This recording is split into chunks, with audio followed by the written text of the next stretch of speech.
Hello everyone. ఈరోజు ఒక trick తెలుసుకుందాము. అదేమిటంటే మనము తీసుకున్న క్లాత్ నానబెట్టిన తర్వాత ఎంత ష్రింక్ అవుతుంది. ఈ వీడియోలో చూస్తున్న క్లాత్ రేయాన్ క్లాత్. ఒక కుర్తీ స్టిచ్ చేయడానికి తీసుకున్నాను.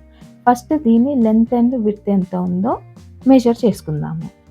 దీని లెంత్ ఎంత ఉందో తెలుసుకునే ముందు ఎవరైతే నా ఛానల్ ఇంకా సబ్స్క్రైబ్ చేసుకోలేదో ప్లీజ్ తప్పకుండా సబ్స్క్రైబ్ చేసి నా ఛానల్ని గ్రో అవ్వడానికి హెల్ప్ చేయండి.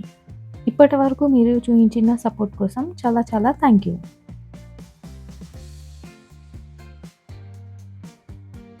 సో ఈ క్లాత్ యొక్క టోటల్ లెంత్ 354 సెంటీమీటర్స్, అంటే దాదాపు 3.5 మీటర్స్. దీని పన్నా వచ్చేసి 55 సెంటీమీటర్స్ ఆన్ ఫోల్డ్, అంటే 22 ఇంచెస్. ఈ క్లాత్ని 2 గంటల సేపు పాటు నీళ్ళలో నానబెట్టిన తర్వాత ఇలా కనిపిస్తుంది. చూడండి, ఆల్రెడీ ష్రింక్ అయినట్టు కనిపిస్తుంది. దీన్ని మెజర్ చేసుకుందాము. దీని విడ్త్ వచ్చేసి 19.5 ఇంచెస్, అంటే దాదాపు 2 ఇంచెస్ తగ్గింది.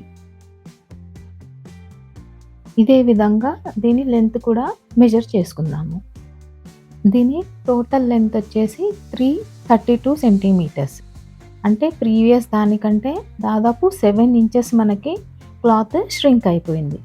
మనము డ్రెస్ స్టిచ్ చేయడానికి తీసుకునే క్లాత్ని నీళ్ళలో నానబెట్టిన తర్వాతనే మనకి లెంత్ సరిపోతుందో లేదో తెలుస్తుంది. అందుకే క్లాత్ని కొనేటప్పుడు ఒక 10-15 సెంటీమీటర్లు ఎక్కువనే తీసుకోవాలి. ఈ వీడియోలో చూస్తున్న ఫ్యాబ్రిక్ నీళ్ళలో నానబెట్టిన తర్వాత 3-4 ఇంచెస్ వరకు ష్రింక్ అయ్యాయి. అంతేనండి, మనం తీసుకునే క్లాత్ మనకు సరిపోతుందో లేదో చూసి తీసుకోవాలి. ఇలాంటి మరిన్ని టిప్స్ కోసం నా ఛానల్ తప్పకుండా సబ్స్క్రైబ్ చేసి అందరికీ షేర్ చేయండి.